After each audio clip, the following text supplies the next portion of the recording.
کہانی کا آغاز کچھ اس طرح ہوتا ہے کہ اٹک شہر میں رہنے والا عزیر نامی لڑکا، جسے کتابیں پڑھنے کا بے حد شوق ہوتا ہے، اس کی یہی خواہش ہوتی ہے کہ کچھ نیا ہو، ہر معلومات، ہر کتاب میرے پاس موجود ہو۔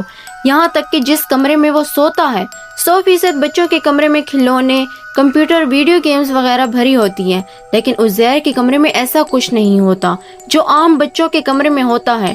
عزیر کے کمرے میں کتابیں ہی کتابیں ہوتی ہیں، جنہیں رات سونے سے پہلے کافی دیر تک پڑھتا رہتا تھا، یہاں تک کہ اس کے والد جو بھی پیسے اس کو دیتے وہ کہیں نہ کہیں سے کتابیں خرید لاتا۔ اور یاد رہے، عزیر کو زیادہ تر لگاؤ جنات کی دنیا سے ہوتا ہے، اس لیے اس کے کمرے میں زیادہ تر جنات کی دنیا کی معلومات پر کتابیں ہوتی ہیں۔ ایک مرتبہ عزیر سے اس کی والدہ نے کہا، بیٹا اتنی کتابوں کا کیا کرو گے؟ جو بھی تمہیں پیسے ملتے ہیں تم جا کے کتابیں خرید لاتے ہو، یہی تو تمہاری عمر ہے، جاؤ کھاؤ پیو موج مستی کرو۔ عزیر اپنی والدہ سے کہتا ہے، والدہ آپ ٹھیک کہتی ہیں، پر مجھے پڑھنے کا بہت شوق ہے، میں چاہتا ہوں کہ میرا کمرہ ہر طرف کتابوں سے بھرا ہو اور کوئی بھی کونا خالی نہ رہے۔ ماں کہتی ہے، بیٹا تو ٹھیک کہتا ہے، علم حاصل کرنا چاہیے، لیکن اپنے آپ کو بھی ٹائم دو، ذرا آئینے میں کھڑے ہو کر خود کو دیکھو، تمہارا حال کیا ہو گیا ہے۔ مجھے تو تمہیں دیکھ کر پریشانی ہوتی ہے کہ میرا ایک ہی پھول جیسا بیٹا ہے جو میری ہر بات مانتا ہے، میرا خیال رکھتا ہے، اگر تجھے کچھ ہو گیا تو میرا کیا ہوگا؟ تیرا بڑا بھائی مثل تو کسی کام کا نہیں۔ عزیر ماں سے کہتا ہے، ماں مجھے کچھ نہیں ہوگا، آپ فکر نہ کریں، ویسے بھی آپ کی دعائیں میرے ساتھ ہیں جو مجھے انشاءاللہ ہر مشکل سے نکال دیں گی۔ اور رہی بات مثل کی، تو مجھے اس کا بھی بہت دکھ ہے کہ گھر کا بڑا بیٹا تھا، گھر کی ذمہ داریاں سنبھالتا، ہمارا سہارا بنتا، لیکن ہنڈوں کی صحبت میں بیٹھ کر وہ بھی ہنڈا ہو گیا ہے، نشائی ہو گیا ہے۔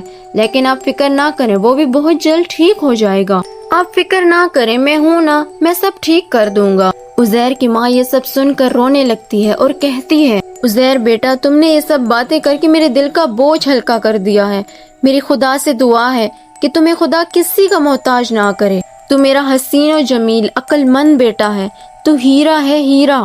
ایک رات مثل دیر سے گھر واپس آتا ہے، بھائی، باپ، والدہ سب انتظار کر رہے ہوتے ہیں۔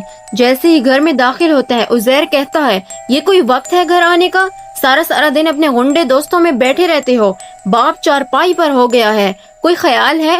ماں تیری فکر میں رو رو کر اندھی ہوتی جا رہی ہے۔ مثل خاموش ہو کر کھڑا رہتا ہے، پھر عزیر کہتا ہے، میں کسی دیوار سے باتیں کر رہا ہوں؟ میں تم سے باتیں کر رہا ہوں، بتاؤ اتنی رات گئے کہاں تھے؟ مثل عزیر کا گلا پکڑتا ہے اور نیچے گرا دیتا ہے۔ مثل جیسے ہی عزیر کو گلے سے پکڑ کر زمین پر گراتا ہے، گھر کا ماحول میں کھلبلی مچ جاتی ہے، ماں رونے لگتی ہے، چلانے لگتی ہے، ماں چلاتے ہوئے، ہائے اللہ یہ کیا ہو گیا ہے مثل، یہ تیرا چھوٹا بھائی ہے، خون کا رشتہ ہے، چھوڑ دے اسے۔ والد جو چارپائی پر کمزوری کے باعث لیٹے ہوئے ہوتے ہیں، کراہتے ہوئے بولتے ہیں، مثل باز آ جا، یہ تیرا چھوٹا بھائی ہے، دشمن نہیں ہے۔ لیکن مثل کا چہرہ ایک عجیب شفاف مسکراہٹ میں بدل جاتا ہے، آنکھیں سرخ اور غصے سے بھری ہوتی ہیں۔ مثل، یہی تو میرا دشمن ہے، یہ گھر کا لاڈلا ہے، ماں کا چہیتا ہے، سب کا ہیرو ہے، اور میں کیا ہوں؟ گنڈا، نکما، سب یہی کہتے ہیں۔ عزیر زمین سے اٹھنے کی کوشش کرتا ہے، مگر زخمی لہجے میں جواب دیتا ہے، مثل بھائی میں نے کب کہا کہ تم نکمے ہو؟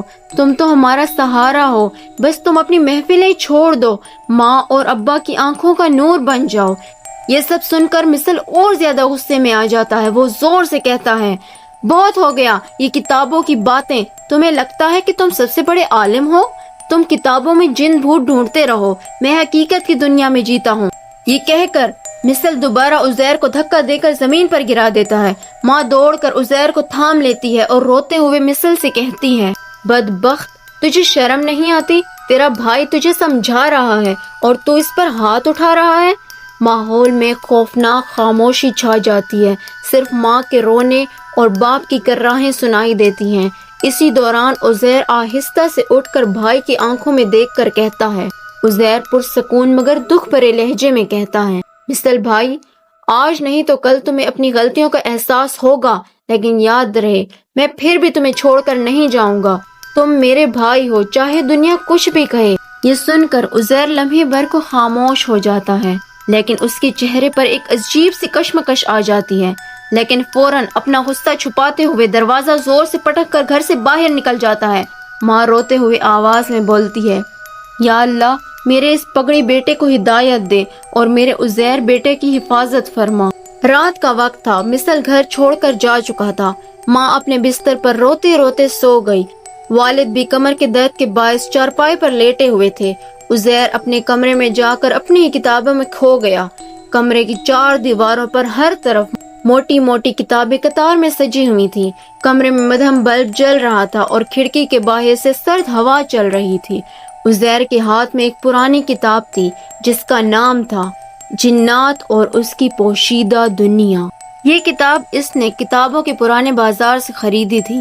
کتاب کے صفحے ذرا پرانے تھے لیکن اس کے اندر ایک عجیب سا سکون بھی دیتے تھے اور ایک خوف بھی۔ عزیر کتاب پڑھتے ہوئے بڑبڑاتا ہے، جنات عام انسانوں کو نظر نہیں آتے، مگر جو انسان علم کی کھوج میں حد سے گزر جاتا ہے اس کی دنیا کے دروازے اس پر کھلنے لگتے ہیں۔ یہ پڑھ کر عزیر چونک گیا۔ وہ سر اٹھا کر کمرے کے کونے میں دیکھتا ہے۔ کمرہ بالکل خاموش ہوتا ہے، صرف ہوا کی آوازیں آتی ہیں، لیکن اچانک کھڑکی خود بخود ہلنے لگتی ہے۔ عزیر نے چونک کر کتاب بند کر دی۔ یہ ہوا کا جھونکا ہوگا، لیکن وہ دوبارہ کتاب کھول کر پڑھنے لگتا ہے۔ اب کی بار لکھا تھا، اگر کوئی شخص رات کے آخری پہر برگد یا پیپل کے درخت کے قریب یہ کلمات پڑھے تو جنات ضرور مائل ہوتے ہیں، وہ ضرور متوجہ ہوتے ہیں۔ یہ پڑھ کر عزیر کا چہرہ ایک عجیب سی مسکراہٹ میں بدل گیا۔ عزیر خود کلام ہوتا ہے، کاش ایک بار جنات کو اپنی آنکھوں سے دیکھ سکوں۔ جیسے ہی اس نے یہ الفاظ کہے کمرے کا بلب اچانک بجھ گیا۔ پورا کمرہ اندھیرے میں ڈوب گیا۔ کھڑکی کے باہر سے سرگوشی جیسے آواز آئی، کوئی مدھم سی ہنسی تھی جیسے کسی عورت کی آواز۔ تمہیں دیکھنا ہے تو پھر تیار رہو عزیر۔ یہ آواز سن کر عزیر کے رونگٹے کھڑے ہو گئے۔ اس نے جلدی سے بلب جلانے کی کوشش کی لیکن بلب جلنے کی بجائے ایک لمحے بھر کو سرخ روشنی میں چمکا لیکن پھر دوبارہ بجھ گیا۔ عزیر کی کتاب اس کے ہاتھ سے چھوٹ کر فرش پر گر گئی۔ کمرے میں ایک ہلکی ہلکی سی مہک آ گئی جیسے کسی نے عطر چھوڑ دیا ہو۔ عزیر خوف اور تجسس کے بیچ رہ گیا۔ عزیر کانپتی آواز میں بولا، کون؟ سامنے آؤ۔ اور تبھی کمرے کے کونے میں دھند جیسی شبیہ نمودار ہونے لگی۔ ایک لمبا قد، لمبے بال اور آنکھوں میں سرخی لیے ایک عورت کا سراپا ہولے ہولے وجود میں آنے لگا۔ کمرے کے کونے میں دھند آہستہ آہستہ گہری ہونے لگی۔ عزیر کی آنکھیں حیرت اور خوف سے پھیل گئیں۔ دل کی دھڑکن اس قدر تیز ہوئی جیسے سینہ چیر کر ابھی باہر آ جائے گی۔ لمبے کالے بال، سفید چہرہ، آنکھوں میں سرخی کی چمک اور ہونٹوں پر ایک پر اسرار مسکراہٹ۔ جنزادی دھیمی آواز میں بولی، کتابوں میں جو تم تلاش کرتے ہو وہ سب حقیقت ہے۔ عزیر کے ہونٹ کانپنے لگے۔ وہ ہچکچاتی آواز میں بولا، تم کون ہو؟ انسان ہو یا؟ جنزادی آگے بڑھی۔ اس کے قدموں کے ساتھ کمرے کی ہوا اور بوجھل ہونے لگی۔ جنزادی، میں وہ ہوں جسے تم برسوں سے ڈھونڈتے آئے ہو، تمہارے سوالوں کا جواب، تمہارے راتوں کا خواب۔ جنزادی ہوں۔ عزیر کا دل کانپ گیا لیکن اس کے اندر کا تجسس خوف میں غائب ہو گیا۔ عزیر ہمت کر کے بولا، کیا تم واقعی جن ہو یا میرے آنکھوں کا دھوکہ؟ جنزادی مسکراتی ہوئی بولی، دھوکہ تو دنیا والے دیتے ہیں۔ ہم جنات جب کسی کے سامنے آتے ہیں تو حقیقت کے ساتھ آتے ہیں۔ یہ کہہ کر وہ عزیر کے قریب آ گئی۔ اس کی قدم فرش کو چھوئے بغیر ہلکے ہلکے حرکت کر رہے تھے۔ عزیر کی کتابیں خود بخود الماری سے نکل کر زمین پر گرنے لگے۔ ماں اور والد دوسرے کمرے میں سو رہے تھے لیکن حیرت انگیز طور پر وہ شور سن نہیں رہے تھے۔ عزیر گھبراہٹ اور حیرت کے بیچ، تم میرے کمرے میں کیوں آئی ہو؟ جنزادی کے ہونٹ پر ایک ہلکی سی مسکراہٹ آ گئی۔ جنزادی آہستہ سے، کیونکہ تم نے پکارا تھا اور جو ہمیں پکارے ہم کبھی انکار نہیں کرتے۔ یہ کہہ کر اس نے اپنی انگلی عزیر کے دل کی طرف اشارہ کیا۔ عزیر کو محسوس ہوا جیسے کسی سرد ہوا کا جھونکا اس کے جسم میں اتر آیا ہو۔ عزیر دھیمی آواز میں بولا، کیا تم مجھے نقصان پہنچاؤ گی؟ جنزادی کی آنکھوں میں ہلکی سی نرمی اتری۔ اگر نقصان پہنچانا چاہتی تو اب تک تمہیں مٹا چکی ہوتی۔ میں ایسا کچھ نہیں چاہتی، بلکہ میں کچھ اور لینے آئی ہوں۔ عزیر حیرت زدہ ہو کر بولا، کچھ اور؟ کیا چاہتی ہو تم مجھ سے؟ جنزادی جھک کر عزیر کے کان کے قریب سرگوشی کی۔ تمہارا دل۔ یہ الفاظ عزیر کے جسم میں زلزلے کی طرح گونجے۔ عزیر کا دل زور زور سے دھڑک رہا تھا۔ جنزادی کی سرگوشی تمہارا دل کمرے کی فضا میں گونجتی رہی۔ عزیر نے لرزتے ہوئے آواز میں پوچھا، میرا دل؟ تمہیں میرا دل کیوں چاہیے؟ جنزادی نے اپنے لمبے بال ایک طرف کر کے اس کی آنکھوں میں جھانکا۔ اس کی آنکھوں میں سرخی اب دھیرے دھیرے گہری چمک میں بدل رہی تھی۔ جنزادی دھیمی مگر پر اسرار لہجے میں بولی، کیونکہ عزیر، میں صدیوں سے اس دن کا انتظار کر رہی تھی۔ میں نے بے شمار انسانوں کو دیکھا، مگر تمہارے اندر کچھ ہے جو باقیوں میں نہیں۔ تمہارا دل صاف ہے، تمہارے دماغ علم سے بھرا ہوا ہے، اور یہی چیز مجھے تمہاری طرف کھینچتی لائی ہے۔ عزیر ایک قدم پیچھے ہٹا، پسینہ اس کے ماتھے سے بہنے لگا۔ لیکن تم ایک جن ہو، میں ایک انسان ہوں، یہ کیسے ممکن ہے؟ جنزادی کے چہرے پر ایک پر اسرار مسکراہٹ آئی۔ جنزادی مسکراتے ہوئے بولی، محبت کے لیے ممکن ناممکن کچھ نہیں ہوتا۔ میں تمہارے ساتھ رہنا چاہتی ہوں عزیر۔ یہ سن کر عزیر کا دماغ جیسے رک سا گیا ہو۔ دل میں خوف بھی تھا اور ایک عجیب سی کشش بھی۔ عزیر ہکلاتے ہوئے بولا، اگر میں انکار کر دوں تو؟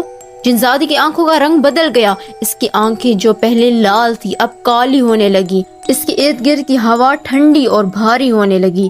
جنزادی سخت لہجے میں بولی، انکار؟ عزیر، یاد رکھنا، جن سے کوئی انکار کرے وہ کبھی سلامت نہیں رہتا۔ یہ کہہ کر وہ لمحے بھر کے لیے خاموش ہو گئی اور پھر سے دوبارہ نرم لہجے میں بولی۔ جنزادی بولی، لیکن میں تمہیں نقصان نہیں پہنچاؤں گی، کیونکہ میرا دل تمہارے دل کا قیدی ہے۔ ہاں، بس ایک شرط ہے۔ عزیر کا حلق خشک ہو گیا۔ وہ آہستہ سے بولا، شرط؟ کون سی شرط؟ جنزادی نے اپنے لمبے ناخن عزیر کی کتاب پر رکھے اور دھیرے دھیرے صفحے کو پھاڑ ڈالا۔ جنزادی کی آواز بھاری ہو گئی، شرط یہ ہے کہ تم میرے ہو جاؤ۔ تمہاری دنیا کی ہر محبت، ہر رشتہ، ہر خواب، سب چھوڑ کر صرف مجھے قبول کرو۔ اگر تم نے مجھے چنا تو میں تمہیں ایسی طاقت دوں گی جو کسی انسان کے پاس نہیں، لیکن اگر تم نے انکار کیا۔ وہ رکی اور کمرے کی کھڑکی خود بخود ٹوٹ کر باہر جا گری۔ اندھیری رات میں سرد ہوا کا طوفان اندر بھر آیا۔ جنزادی سرگوشی کرتے ہوئے، تو تمہاری ماں کی آنکھوں کے آنسو کبھی نہیں رکیں گے اور تمہارے باپ کی قبر بھی بے چین رہے گی۔ یہ سن کر عزیر کا جسم جیسے جھٹکا سا اٹھا۔ وہ خوف اور محبت کے بیچ پس گیا۔ جنزادی کی آنکھیں سرخ شعلوں کی طرح دکھ رہی تھیں۔ اس کی سرگوشی، تمہاری ماں کی آنکھوں کے آنسو کبھی نہیں رکیں گے، عزیر کے دل کو کاٹتی چلی گئیں۔ عزیر کے قدم لڑکھڑا گئے۔ وہ بستر پر جا گرا۔ اس کے ذہن میں فوراً اپنی ماں کی روتی ہوئی شبیہ ابھری۔ اس کو اپنی ماں کی آوازیں سنائی دی جو اس کی ماں نے اسے کہا تھا، عزیر بیٹا، میری دعائیں ہر وقت تمہارے ساتھ ہیں، تجھے کچھ نہیں ہوگا۔ یہ آواز سنتے ہی عزیر کی آنکھوں سے آنسو نکل آئے۔ وہ ہمت کر کے سیدھا ہوا اور جنزادی کی آنکھوں میں دیکھتے ہوئے بولا۔ عزیر پرسکون مگر کانپتی ہوئی آواز میں بولا، میں تمہارے فیصلے کا بھی جواب نہیں دے سکتا۔ یہ سب کچھ بہت اچانک ہے، مجھے وقت دو، بس 3 دن، صرف 3 دن کی مہلت دے دو۔ جنزادی لمحے بھر کے لیے خاموش ہو گئی۔ اس کے لبوں پر ایک عجیب سی مسکراہٹ آئی، جیسے وہ عزیر کی آزمائش کو مزید دلچسپ سمجھ رہی ہو۔ جنزادی آہستہ سے، 3 دن؟ ٹھیک ہے عزیر، لیکن یاد رکھنا یہ 3 دن تمہارے نصیب کی آخری 3 دن ہو سکتے ہیں۔ یہ کہہ کر وہ دھند کی طرح کمرے میں گھل گئی۔ لمحے بھر میں کمرہ بالکل سناٹا ہو گیا، صرف بلب کی دھیمی روشنی دوبارہ جل اٹھی جیسے کچھ ہوا ہی نہ ہو۔ عزیر کے پسینے بھرے کپڑے اور لرزتے ہاتھ گواہی دے رہے تھے کہ یہ سب خواب نہیں تھا بلکہ ایک حقیقت تھی۔ وہ بستر پر بیٹھ گیا، آنکھیں بند کر کے آہستہ سے بولا۔ عزیر خود کلام ہوا، یا اللہ، یہ سب آزمائش ہے؟ میری ماں کی دعائیں مجھے بچا لیں گی نا؟ رات کا پہلا دن عزیر نے دل ہی دل میں فیصلہ کیا کہ وہ ان 3 دنوں کو برباد نہیں کرے گا۔ وہ کتابوں کی ڈھیر سے خاص کر وہ کتابیں نکال لایا جو جنات اور انسانوں کے عہد کے بارے میں لکھی گئی تھیں۔ عزیر خود کلام ہوا، اگر یہ واقعی جنزادی ہے تو اس کے ظاہر ہونے کے پیچھے کوئی راز ضرور ہوگا، مجھے اس کا اصلی مقصد جاننا ہوگا۔ وہ اپنے کمرے کے بیڈ پر بیٹھ ہی رہا کہ اچانک بلب کی روشنی پھر سے مدھم ہونے لگی۔ کھڑکی کے باہر پیپل کے درخت پر بیٹھا الو بولنے لگا اور پھر سے وہی دھن نمودار ہوئی۔ جنزادی کمرے کے کونے میں ظاہر ہوئی، اس بار اس کی مسکراہٹ اور زیادہ پر اسرار تھی۔ تو میرے جواب کے لیے کتابوں کا سہارا لے رہا ہے؟ عزیر، کتابیں حقیقت کا ذائقہ نہیں چھکا سکتی، صرف لفظوں میں قید کر دیتی ہیں۔ عزیر نے حوصلہ کر کے کہا، اگر تم واقعی وہ ہو جو تم کہتی ہو تو مجھے پہچاننے کے لیے کوئی پہیلی دو، میں حقیقت کو پرکھنا چاہتا ہوں۔ جنزادی لمحے بھر کے لیے مسکرائی اور پھر سر جھکا کر آہستہ سے بولی، اچھا سنو عزیر، میری پہچان پہیلیوں میں چھپی ہے۔ پھر وہ دھیرے دھیرے گویا ہوئی، جنزادی، میں روشنی میں سائے کی طرح ہوں مگر سائے میں روشنی بن جاتی ہوں، میں زندہ بھی ہوں اور نہ زندہ بھی، بتاؤ میں کون ہوں؟ عزیر نے کتاب بند کر دی اور گہری سوچ میں پڑ گیا، پسینے کے قطرے اس کے پیشانی سے بہہ رہے تھے۔ عزیر آہستہ سے، یہ تو جن ہو سکتے ہیں۔ جنزادی کی آنکھوں میں چمک آ گئی۔ جنزادی، شاید تم اتنے بھی کمزور نہیں جتنا میں نے سمجھا تھا، لیکن عزیر یہ صرف پہلی رات ہے، اگلی راتیں اور کٹھن ہوں گی۔ یہ کہہ کر وہ لمحے بھر میں غائب ہو گئی۔ کمرہ پھر سے پہلے جیسا ہو گیا۔ دوسری رات، اس بار عزیر وضو کر کے اپنے بستر پر آ گیا۔ جیسے ہی آدھی رات ہوئی، کمرہ سرد ہوا سے بھر گیا۔ جنزادی ظاہر ہوئی مگر اس بار وہ غصے میں لگ رہی تھی۔ جنزادی گہری آواز میں، کیا تم مجھے بھگانے کے لیے یہ سب کر رہے ہو؟ عزیر نے ڈرتے ڈرتے کہا، اگر تمہاری محبت سچی ہے تو قرآن کی روشنی سے تم کیوں لرز جاتی ہو؟ یہ سنتے ہی جنزادی لمحے بھر کے لیے خاموش ہو گئی۔ اس کی آنکھوں میں آگ بھڑکنے لگی مگر پھر وہ مسکرا دی۔ جنزادی بولی، عزیر، اللہ تعالیٰ کے کلام میں بڑی طاقت ہے اور میں بالکل بھی اس کلام پاک کا مقابلہ نہیں کر سکتی، لیکن میں دعا میں تو تجھے مانگ سکتی ہوں نا، میں تمہیں ہر حال میں پاؤں گی۔ یہ کہہ کر اس نے ایک اور پہیلی دی۔ جنزادی، میں درخت کے نیچے جنم لیتی ہوں، دریا کے کنارے بسیرا کرتی ہوں اور قبرستان میں اپنا جشن مناتی ہوں، بتاؤ میری اصل کیا ہے؟ عزیر نے گھبرا کر جواب دیا، یہ جنات کی رہائش گاہیں ہیں، تم واقعی جنزادی ہو؟ جنزادی زور سے ہنسی، اس کی ہنسی پورے گھر میں گونج رہی تھی، مگر کمال یہ تھا کہ ماں باپ کو کچھ سنائی نہ دیا۔ جنزادی آہستہ سے، آخری رات تمہارے لیے سب سے کٹھن ہوگی، وہاں فیصلہ ہوگا کہ تم میرے ہو یا نہیں۔ یہ کہہ کر وہ دھن میں بدل گئی اور غائب ہو گئی۔